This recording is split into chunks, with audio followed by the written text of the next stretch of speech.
zones which were just broadcast will automatically activate special receivers to alert you of impending hazards.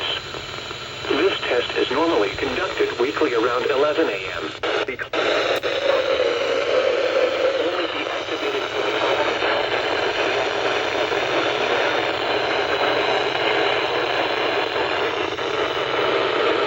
KDO89 listening area in Missouri, St. Louis, Franklin, Jefferson, Lincoln, St. Charles, Warren, and the city of St. Louis. In Illinois, Madison, Monroe, and St. Clair.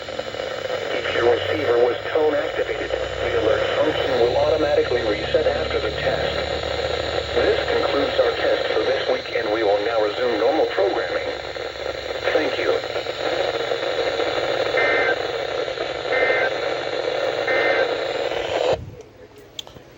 I just want to be clear about something real quick.